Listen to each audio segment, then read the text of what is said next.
শেখ হাসিনার বিরুদ্ধে আরও একটি হত্যা মামলা। রাজধানীর শেরেবাংলা নগর এলাকায় সিএনজি চালিত অটোরিকশা চালক শাহাবুদ্দিনকে হত্যার অভিযোগে সাবেক প্রধানমন্ত্রী শেখ হাসিনা, আওয়ামী লীগের সাধারণ সম্পাদক ওবায়দুল কাদের সহ ১১ জনের বিরুদ্ধে মামলা হয়েছে। ঢাকার চিফ মেট্রোপলিটন ম্যাজিস্ট্রেট আদালতে এই মামলার আবেদন করেন শাহাবুদ্দিনের বাবা আবুল কালাম। সিএমএম আদালত আজ বৃহস্পতিবার মামলাটি এজাহার হিসেবে রেকর্ড করার জন্য শেরেবাংলা নগর থানার ভারপ্রাপ্ত কর্মকর্তাকে নির্দেশ দেন।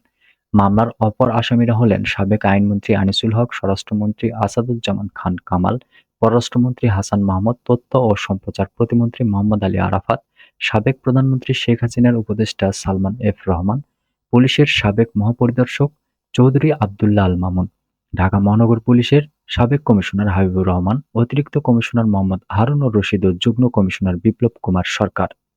মামলার আর্জির তথ্য বলছে, গত ৫ই আগস্ট শেরেবাংলা নগর এলাকায় গুলিবিদ্ধ হয়ে মারা যান শাহাবুদ্দিন। শেখ হাসিনা সহ ৭ জনের বিরুদ্ধে গত মঙ্গলবার একটি মামলা হয় মোহাম্মদপুর এলাকার মুদি দোকানি আবু সায়েদ নিহত হওয়ার ঘটনায়। গতকাল বুধবার হয় আরও দুটি মামলা। রাজধানীর কাফরুলে কলেজ ছাত্র ফয়জুল ইসলাম হত্যার অভিযোগে শেখ হাসিনা সহ ২৪ জনের বিরুদ্ধে গতকাল কাফরুল থানায় মামলা রেকর্ড করার আদেশ দেন আদালত। অন্যদিকে সুপ্রিম কোর্টের আইনজীবী সোহেল রানাকে অপহরণের অভিযোগে শেখ হাসিনা সহ ৫ জনের বিরুদ্ধে আনা অভিযোগ মামলা হিসেবে গ্রহণ করতে গতকাল উত্তরা পশ্চিম থানাকে নির্দেশ দেন আদালত। ছাত্র জনতার গণ আন্দোলনের মুখে ৫ই আগস্ট শেখ হাসিনা সরকারের পতন হয়। প্রধানমন্ত্রীর পদ থেকে পদত্যাগ করে তিনি দেশ ছাড়েন।